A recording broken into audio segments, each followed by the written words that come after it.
Guys, nalipay gid ko guys kay for the first time gyud nga nakasakay gyud ko sa banana boat. So karon guys kay nagbanding-banding ang mga magkamag-anak guys o kuno mi nagsakay diha sa banana boat. Karon guys kay pagsakay namo diha bali naghalo ang amuang kalipay og kaguol. Wala pud ko kabalo guys kung malipay pud ba ako makauban or dili kay pagsugot og biraning pisi sa banana boat guys. Akulbaan mi guys. O sabay katawa sa akong mga kauban kay na-excite me. Siyempre, bisan kinsa pod guys nga makasakay og banana boat o maka-experience og sakay ana. Bali, ma-excite gyud ka or malipay gyud ka. So makita nimo diha sa video guys ang kalipay sa akong mga kauban. Dili mabayaran og kwarta guys. Mao nga kung makita nimo diha sa video guys, ginataas na ko akong kamot guys kay di na ako mapunggan na akong kalipay guys. Karon guys kay gibilo naman ang banana boat guys. Di na gyud mapunggan ang among kalipay guys kay ang ako ang kauban po dito sa pinakagilid. Kung makita ninyo kanang nakakulay straight o sanina guys, grabe ang iyang kalipay guys.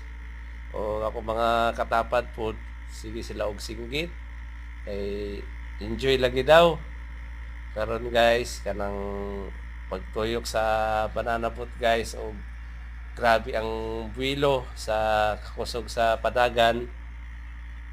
Grabe ang amuang kwan guys, ang amuang feelings. Dili mi kasabot sa amuang gibati sa kalipay. Bali tulo na siya katuyok guys. Mayo gani guys kay ang ako ang kauban guys kay kaya lang nila kontrolon or punggan ang ilang kaugalingon guys. Kay sa tunga-tunga ana guys, kung makita ninyo sa video, grabe nakakusog ang padagan sa driver. May na lang gani guys kaya ang ako mga kauban nakapix ang ilang paglingkod o gunit yun o tama sa PC. Pero naay part niya guys nga nahagbong yun ko. May na lang gani guys kay pag-out balance ako diha. Karon guys may na lang gani kay nakapugong ko guys. Pag out balance ako ana, may na lang gani kay hapit na mi sa finish line. So, mao na to guys.